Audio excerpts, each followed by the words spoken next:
日本時間7月7日、ドジャースの大谷翔平選手が本拠地でのロッキーズ戦に1番 DH で先発出場をしました。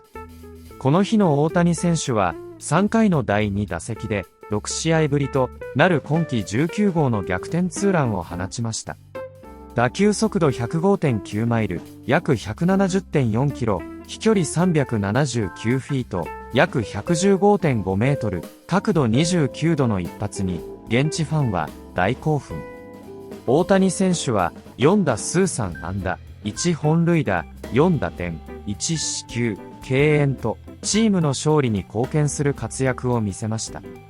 また、地元メディア、ESPN-LA では、大谷選手の二刀流の未来、大谷選手の記録への挑戦などについて、熱い議論を交わしていました。ここからは、その様子を字幕付きでご紹介します。Alex, you mentioned that you had that kind of moment where you saw Jay-Hay for that first time. Like, wow, that's Jay-Hay. And I grew up going to games and watching that guy play. And you mentioned Chipper Jones as well. I noticed you didn't say you wanted to be Freddie Freeman, who's now your teammate. And I imagine you being a big Braves fan, that Freddie was also a big part of watching Braves baseball when you were younger.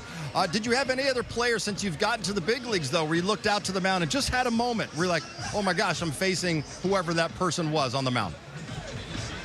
I don't think it's been like me facing anybody. It's kind of just been like the guys in the locker room. I'm like, you know, I got buddies of mine. They're like, holy crap, like you're hanging out with Shohei and Mookie and Freddie, and I'm like, yeah, like, you know, I am. And then like I take a step back and I'm like, holy crap, I am. Like those are my teammates right now.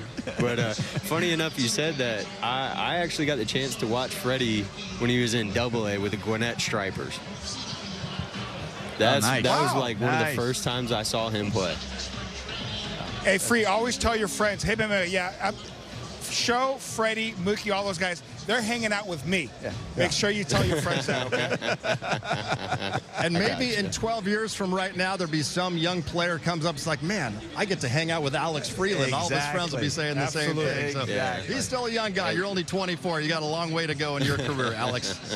You, Joe. Well, the Dodgers are one of the best teams in baseball, partly because the offense has been excellent. They have the best OPS in Major League Baseball, and that's partly due to the 4 starters that are going to be in the All-Star game. That is Shohei Ohtani, Max Muncy, Freddie Freeman, as well as Andy Paz. Each of those guys individually have their own OPS above 800. When you talk to them and just how they're feeling at the plate, especially heading into the All-Star game, they have admit they've had some ups and some downs offensively this season, but ultimately they're feeling really good, really consistent, and seeing the ball very well right now. That's leading to the results. So as a whole, they feel excellent, guys.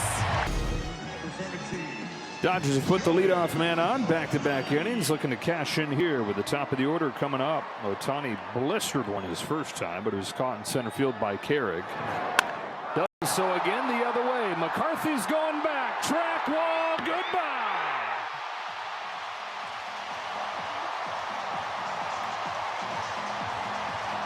Ohtani's 19th, and the Dodgers are in front. 88-mile-an-hour cutter, and Shohei's not having anything to do with that, right? 106. How about this? 2 pitches, 2 runs. 33 games against the Rockies. On base in all 33. 12 home runs. You go back to 1933, and here's the starting lineup for both the National League and the American League, and we've highlighted the folks that went on to be inducted into Cooperstown. Frankie Frisch, Chuck Klein, National League, those were the leaders, and virtually the whole lineup for the American League. I mean, that American League team is gross. The American League team, Babe Ruth hit a home run in that game. It was a 2-run shot.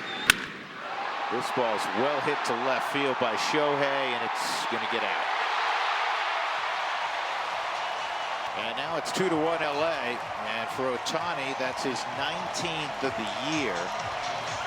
And for Shohei, it's his 3rd career home run in 15 at-bats against Kyle. I mean, we can't say it enough. We just showed 1933 Hall of Famers. None of those guys can light a candle to Shohei Ohtani. I mean, you're watching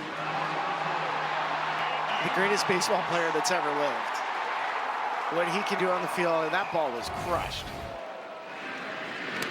Oz takes a hard breaking ball for a strike. I think back to one of the other homers he hit against Kyle Freeland. That was a pitch that was up and in, off the plate by almost a foot, and Kyle's reaction told you everything. He was like, what was that? How did he possibly hit that pitch out? For that one right there, he stayed behind that unbelievably well.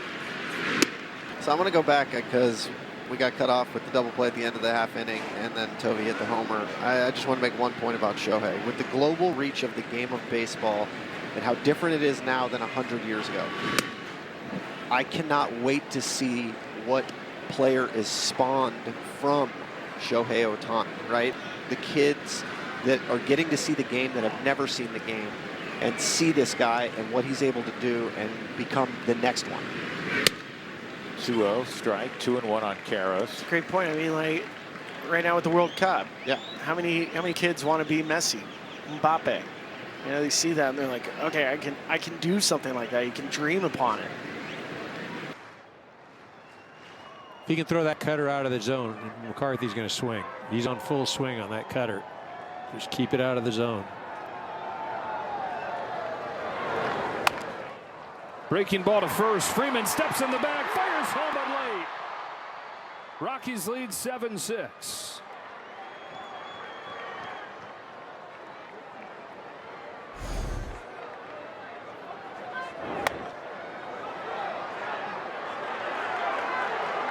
And some chatting here at home plate. Dalton Rushing and Mickey Moniak, who just arrived. I think Moniak got between Carrick and Rushing, and they are 2 Bulls and 1 China shot. that doesn't end up well for either one of them. And look, if it's Carrick and Rushing, that doesn't end up well for either. If it's Rushing and Moniak, that doesn't end up well for Moniak. Said what? Yeah. So here's the thing: it's Carrick and Rushing, because Rushing tried to block and tried to put his foot down. So then he said something to, you know, like those two. That's a pay-per-view. See, Rushing tries to block with the left and then tags him, and then it's like. Then he tags him again. It's like he says something. Rush doesn't like it. That's it. See, that's neither one of those two are backing down. Like I said, that's pay-per-view. It's like one of those science projects where you get the perfect ingredients you put together and you make a volcano. You put Carrick and Rushing together. And then later on in the game, we got to see the fiery personality we've been talking about. We keep saying, hey, if you're a Rockies fan, this Cole Carrick kid has an edge. And then you got to see it late in the game. He got the big double, and then in extra innings, he comes sliding in hard into Dalton Rushing, who, by the way, that's the second time a Rocky had to go into home plate and had a collision. So Cole had words. He said, what are you doing there, bro? Rockies haven't had that. They haven't had somebody that has a little bit of an edge that creates a little bit of animosity between the teams. And so it was really nice to see this, because he did not back down. He'll never back down, especially with a guy like Dalton Rushing. These are like two siblings. You and I have had a million conversations off air. I love it. I love the chip on the shoulder. It's a positive thing. It's not a dirty thing. The Rockies have needed this. I go back to, you know, the teams you played on that were elite teams and went to the World Series. And one of the guys that you had, and I'm not saying he was the only one, but Troy Tulowitzki had that edge. Yeah, you got the other team needs to know that, like, they're not taking a break. They're playing all 27 outs. If you're in their way, they're going to run you over. And that's finally that is a contagious feeling that the Rockies with this group can build on. Yep, not getting pushed around anymore. We'll have more from Dodger Stadium in a moment. Incredible game, obviously. Tough to lose in that situation there in the extra innings. But I want to take you back to the Cole Carrick at bat in the 9th inning, where we talked pregame. I mentioned playing in Dodger Stadium and him being able to show up in those big moments. What kind of at bat was that like for you? Yeah, I mean, he's proven over and over again that the moment is not too big for him. That's about the biggest stage you can get in a regular season game in Dodger Stadium. he wants it. I mean, he 2 outs in the ninth, game on the line, delivers a game-tying triple. Fantastic. On that as well, was there any more of an explanation given on the play at home? Obviously, we know it was overturned with Hunter Goodman on the tag, but anything they say that they saw or anything like that? No, they said they tagged his pinky, but I just went out there to challenge the blocking of the plate, just because. Why not? He had a great night. I think he just willed himself to make something happen. He's having good at bats, and he's already had 1 walk off at home, and that was great. And I think he was just kind of find his way to put the ball in play and make something happen. The plate in the 9th, where Dalton's insistent that you do the replay. What were you seeing in that moment?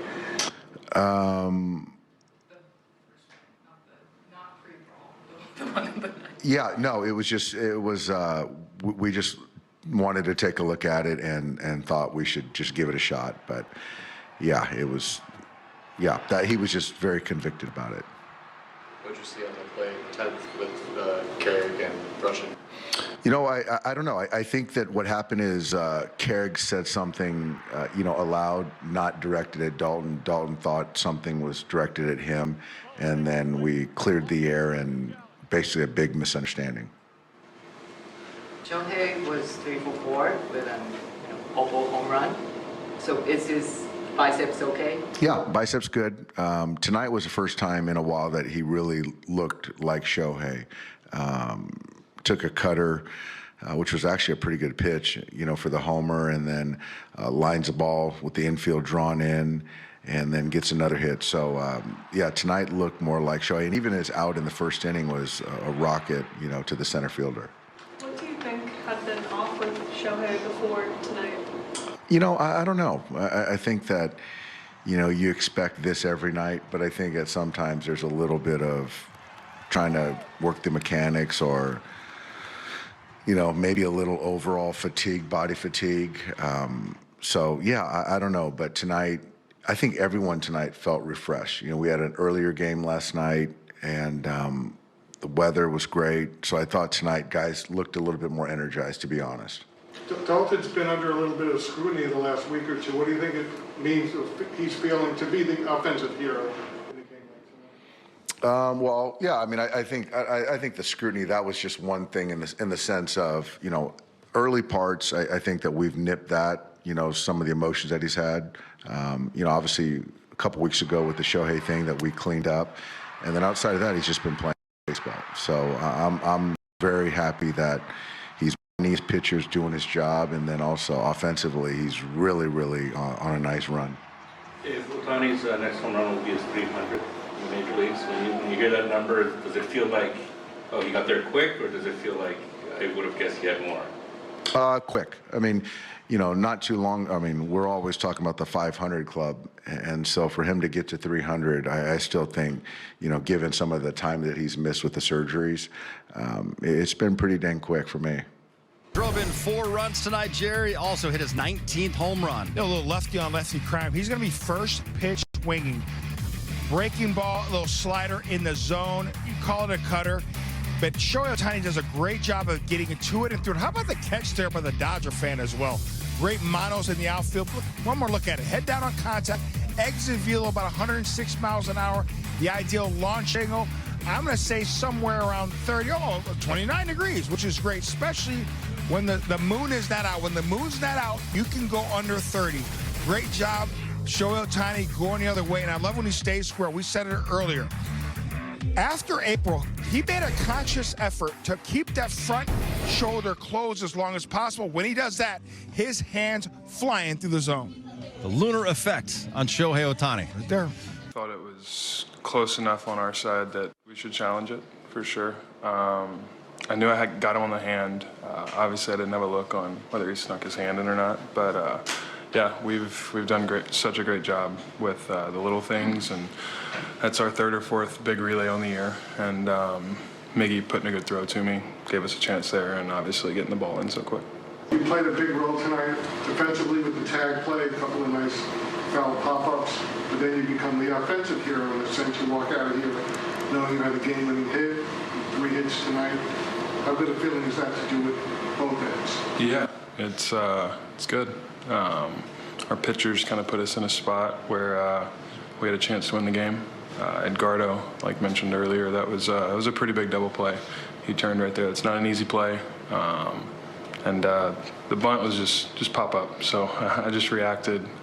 It saved us a little bit in the spot for sure. But offensively, like I said, I'm kind of riding a wave and taking the good from it. Celebrated his 32nd birthday yesterday.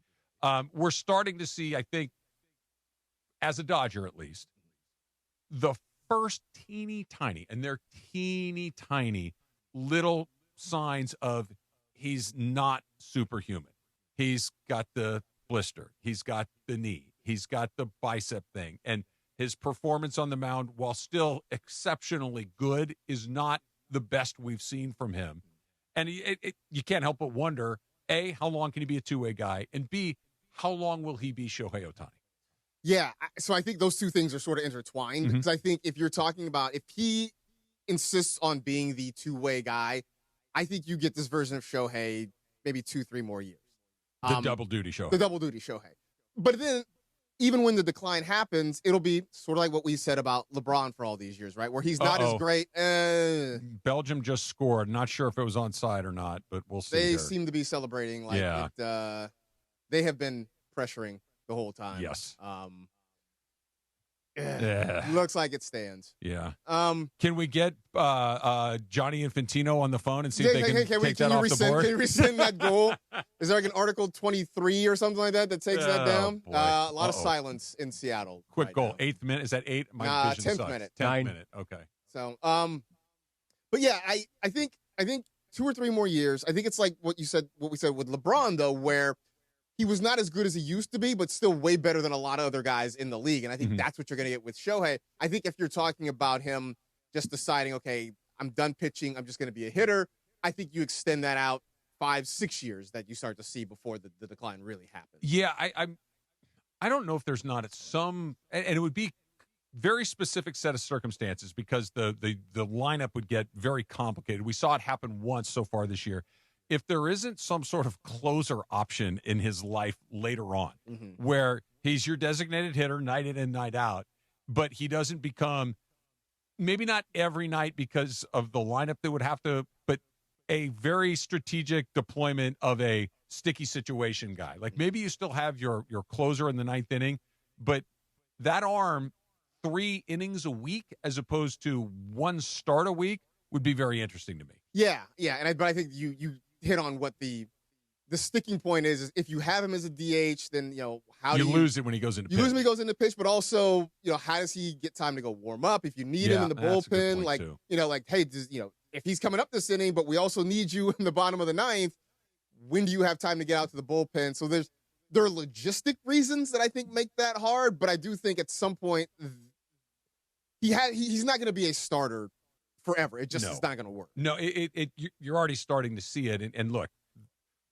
this era of Dodger baseball is as good as any Dodger fan has ever seen, right? You're talking about 5 World Series in a 10-year window. You're talking about 3 World Series titles. They might get a 4th this year. It's just, you really couldn't ask for more. And unfortunately, it's not going to last forever. All of this stuff, guys are going to get older. Guys are going to leave. They're going to, and I hope I'm wrong about this, but there's going to be another Kyle Tucker signing where you give a guy a bunch of money and he's not very good. There's going to be, they've been so fortunate. They gave all the money to Freddie. He's been awesome. You give all the money to Mookie. He's been awesome. Ohtani, Yamamoto, they really haven't missed until Tucker. And by the way, that the jury's not in on that either. There's still a ton of time to go. But as it starts to happen, and while but let me back up a little bit. Before it has happened, the Dodgers have more than enough pitching to survive Shohei just being the best offensive player on your team. That if you just snapped your fingers and said he's just going to go be a DH every day, the Dodger machine has a slight hiccup, but not much of one. No. I don't think the odds in the World Series or any of that kind of stuff changes. No, not at all. I mean, I look at this year. He came into this year with the goal of trying to win a Cy Young Award. he may just have to settle for an MVP. Like that's what we're looking at with Shohei. Like, hey man, the Cy Young, in a year where National League pitching is as deep as I've ever seen, you've got Sanchez and Mizurowski and all these other guys. I mean, even Yamamoto, right, has gotten himself back into the conversation. Yeah, sure. Shohei, hey, I don't know, maybe you're just going to win an MVP. That's all. Do you think he would look at it as this is so stupid to even ask out loud, but because he's so different than everyone else, will he look at, like, if he has to at some point in his life just hit, does he look at that as some bizarre form of failure? Like, probably. That I can't do both anymore. Never mind that he's the only one that's ever done it like this right. ever, or at least since Ruth did it 100 million years ago. Mm-hmm. But that, oh man, like, I'm not doing what I can do to help my team because all I do is hit 50 home runs a year. Yeah, I'm sure. All the stories you hear about him actually have said that he prefers pitching, that he thinks of himself as a pitcher first. And like, the hitting is just one little side quest that he has gone on in his life. So yeah, if he has to sort of give that up, I'm sure he's going to look at that as a major disappointment, that like, now I'm only a one-way player. I'm only helping you guys every day, 3 to 4 times a ball game, as opposed to, pitching for 6 innings. Knocking on wood right here, but he's going to win the MVP unless something very unforeseen happens. He's going to win the MVP. That will make 5. That will make 4 in a row. Mm-hmm. Only Barry Bonds has more than 5 MVPs. He has 7. Mm-hmm. Does he catch Bonds? Because if he's a two-way guy again next year, even if he's let's just say he has the same pitching impact that Emmett Sheehan has, okay? And it will be better than that because he's better than Emmett Sheehan. But let's just say, for the sake of the conversation, that his pitching impact is Emmett Sheehan and he's Ohtani. He's the MVP again. Like, there is no argument that there's a more valuable player than Emmett Sheehan plus Shohei Ohtani. Right. Do you think he catches Bonds? I think so, but I also think there's going to be a year or two in there where the voters get Shohei fatigue. Okay. I think that becomes a thing where if there's somebody else who just has, I mean, it's going to be a one-way player, obviously, but if somebody who has just a phenomenal season, right? If like an Aaron Judge type offensive season in the National League, just one of these record-setting sort of years, somebody hits 65 home runs and a ridiculous OPS, I think the voters will get Shohei fatigue and they say, you know what, let's give it to so-and-so because he's having an amazing, Shohei's being Shohei, this guy's being Shohei plus. I think you're right. I agree with you. The reason Bonds has 7 and not 10 is exactly what you just laid out, because he should have more than 7. But let's say somebody hits 65 home runs and has an OPS of 1,100, which is, crazy. Is that more valuable than a guy that's got an OPS of 1,000 and pitches 100 innings? No, it's not. I mean, somebody once said, imagine if you had told the 90s version of me that we would one day have John Smoltz and Barry Bonds and that would be the same person. Like, that's kind of what you're looking at right now. But no, it's not. I mean, even if Shohei as the pitcher were just a league average pitcher, but still the same hitter, no, that's not more valuable than that. I've brought this up before. Like, I'm not so sure. Pretend Shohei Ohtani doesn't exist. We've never seen him, but the next guy that shows up is a combination of Tony Gonsolin and Chris Taylor. Okay, like, that's pretty amazing. That's the MVP of the league. That's pretty amazing. That is the MVP of the league, Right. and you can't convince me otherwise, Right. because you're doing two. It's like you get an extra player on your roster. Everybody else is playing with 26. We get to play with 27 because he can do both and survive at both. Yeah. Is he an all? I know Chris Taylor and Tony Gonsolin were all stars, I think, once each, but that's crazy. Yes. He's Smoltz and Bonds, Right. not Taylor and Gonsolin. No. I mean, the fact that the league's best hitter and the league's best pitcher, or at least, the top 2 or 3 in each of those categories, resides in the same person, it's mind-boggling, right? Like, I don't think we ever considered the possibility of something like that happening. I mean, you hear about Babe Ruth being a pitcher and a hitter. He was a pitcher for a relatively short amount of his career. It was an okay pitcher. Yeah. We never considered that this would ever happen again. No, look, I'm going to do a thing I'm very reluctant to do. I'm going to give the Angels a lot of credit, okay? They were kind of the only team that was 100% on board with go try both. The other teams were like, we're going to get there, but let's pick hitting or let's pick pitching. Let's get you set up in this league. You've never played in this league. Let's get you set up here. And then we're going to try to introduce the other. And the Angels are like, come on in and try both. Yeah. And I don't know if they hadn't done that if whoever, let's just say he goes to the Mariners, okay? And they want him to be a slugger. Well, if you got a guy that's hitting 50 home runs a year, I'm not taking him. What are we doing? No, we're not going to add something to this. Just let him continue to hit 50 home runs. And the Ruth thing always bothers me. There were... This is not the same sport that Babe Ruth was playing. No. This is against the same... Shohei Ohtani is competing against the world. Mm-hmm. Babe Ruth is competing against white guys from the East Coast. Right. Okay? It's a different... The level of competition is very different. I mean, I'll be honest with you. I remember the first couple of years when he was pitching in Anaheim. It wasn't particularly great at first. It took a while to kind of... I do remember saying a couple years in, like, I don't know, maybe he should just be a hitter. Like, maybe he should just be a hitter. Like, I don't know if the pitching thing's going to work out. Then he had the surgery, and he came back, and all of a sudden just took off. And I was like, okay, well, I look like an idiot. But, like...